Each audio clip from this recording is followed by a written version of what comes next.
बिल्कुल सामान्य वेशभूषा, धोती, अंगरखा, उपरना तथा टोपी, कंधे पर भगवा ध्वजा, गले में तुलसी की माला, हाथ में वीणा और हाँ, मुख में हरि का नाम। यह पहचान है वारकरी की।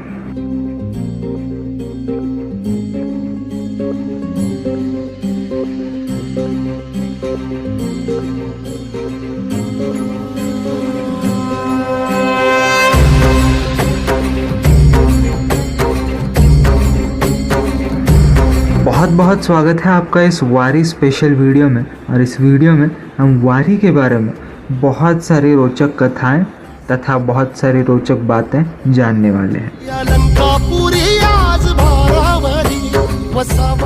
आषाढ़ी और कार्तिकी शुद्ध एकादशी के अवसर पर लाखों लोग, लाखों वारकरियों ने मिलकर की हुई एक पदयात्रा को कहते हैं आषाढ़ी वारी। आषाढ़ महीने में मराठी कैलेंडर के ये वारी की जाती है और इसकी वजह से इसको आषाढ़ी वारी कहा जाता है। आळंदी गांव से संत ज्ञानेश्वर महाराज की पादुका और देहू गांव से संत तुकाराम महाराज के पादुका लेकर पालखी एक सुंदर ऐसे रथ से पंढरपुर के लिए निकलती है। कलयुग की बहुत सारी बुराइयां हैं, लेकिन इस युग में भगवान को पाना सबसे आसान है और उसका मार्ग है नाम जप। और इस वारी का भाव ही है नाम जप।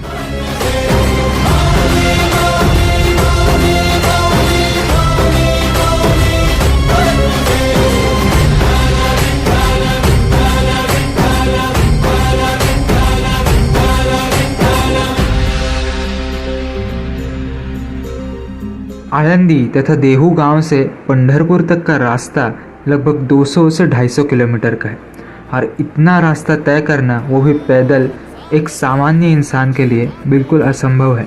लेकिन वारकरियों के पीछे शक्ति है भगवान विट्ठल की। इतना बड़ा काम किसी देवता के सपोर्ट के बिना करना बहुत मुश्किल है। इसी के लिए ऐसा कहा जाता है कि इन वारकरियों के शरीर में विट्ठल अपनी कुछ एनर्जी, कुछ अपना अंश भेज देता है ताकि इनको ये काम करने के लिए शक्ति मिल सके। और इसी को कहा जाता है आवेशम।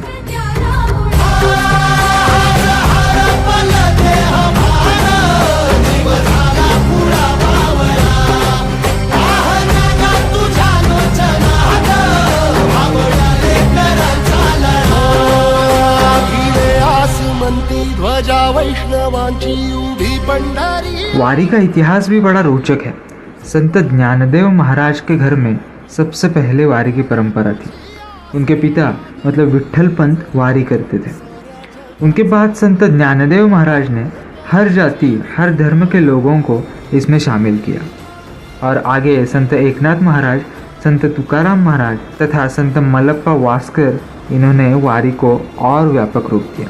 और आज हम देख ही रहे हैं कि लाखों की तादाद में लोग इसमें शामिल होते हैं तथा वारकरी इसमें शामिल होते हैं और सारे सुखों को त्याग कर पंढरपुर तक का रास्ता पैदल चलते हैं।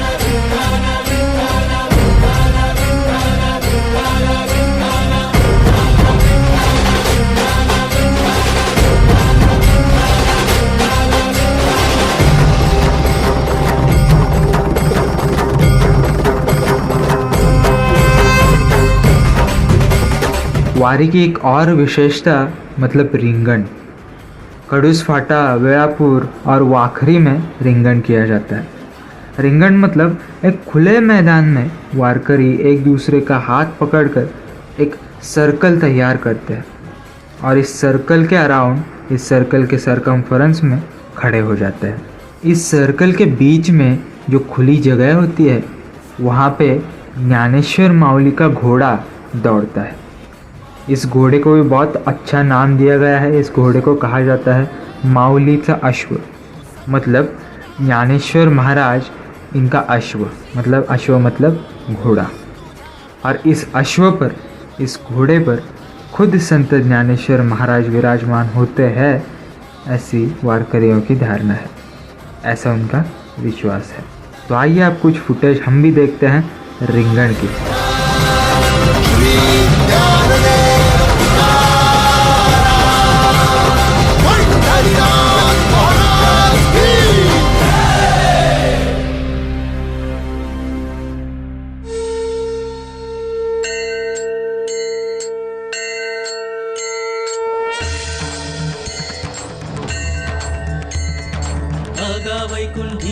राया गा विठ्ठल सखया गा वैकुंठीच्या राया गा विठ्ठल सखया। ये सब देखने के बाद शरीर में एक पॉजिटिव वाइब्रेशंस दौड़ने लगती है, एक स्पिरिचुअल वाइब्स जनरेट होती है और ऐसा लगता है कि हम किसी और ही माहौल में जी रहे हो। लेकिन वारी की विशेषताएं यहीं पर ख़त्म नहीं होती। वारी की दूसरी भी एक विशेषता है, वो है धावा। अभी नाम से ही थोड़ा पता चल रहा होगा हमको कि ऐसा कहा जाता है कि जब संत तुकाराम महाराज वारी कर रहे थे तब उनको वेळापुर गांव का एक ऊंचा भाग लगा और जहाँ से उनको कुछ दूर तक का एरिया बड़े आराम से दिख रहा था। और जैसे ही वो एरिया देख रहे थे उनको अपनी मंजिल दिख गई, यानी कि विट्ठल मंदिर का कलश, यानी कि विट्ठल मंदिर का जो ऊपरी हिस्सा होता है उसको कलश कहा जाता है, वो उनको दिख गया। और जैसे ही संत तुकाराम महाराज को वो कलश दिखा, महाराज को वो रहा नहीं गया और महाराज वहीं से वेळापुर गांव से ही दौड़ते हुए चले गए पंढरपुर तक। देहू गांव से वेळापुर तक पैदल चल के भी वे थके नहीं थे, क्योंकि उनके मन में आस्था थी भगवान विट्ठल के दर्शन की। तो वो दौड़ते हुए चले गए वेळापुर टेकड़ी से पंढरपुर तक।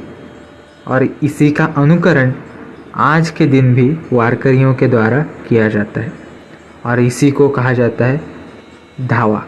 तो आइए हम भी इस पवित्र यात्रा में, इस पवित्र वारी में शामिल होते हैं और वारी 2023 के कुछ और फुटेजेस देखते हैं।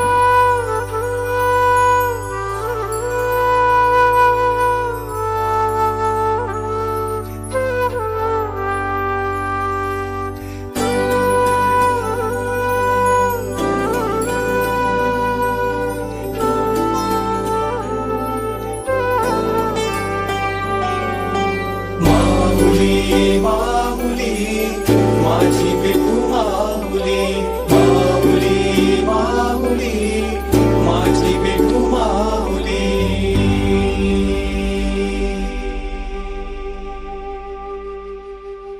काय तुझी माया सांगू श्रीरंगा, हो काय तुझी माया सांगू श्रीरंगा। संसाराची पंढरी तू केली पांडुरंगा, केली पांडुरंगा, केली पांडुरंगा।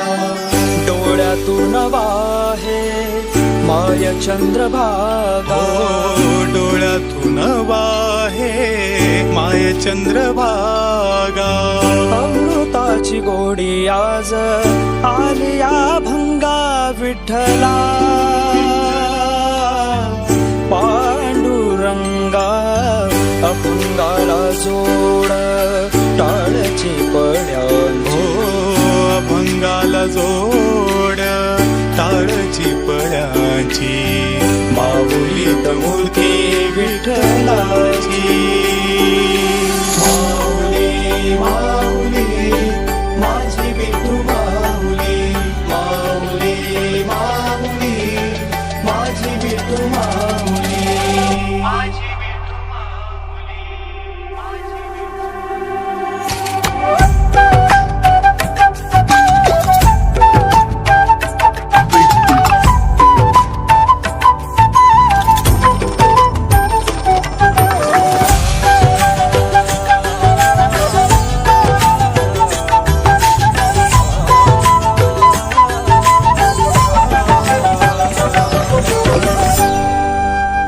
वारी का इतना महत्व जानने के बाद हमारे भी मन में आया कि इन वारकरियों के लिए कुछ ना कुछ तो करना चाहिए। तो हम चल दिए एक मंदिर में जहाँ पे वारकरी खुद ठहरे थे।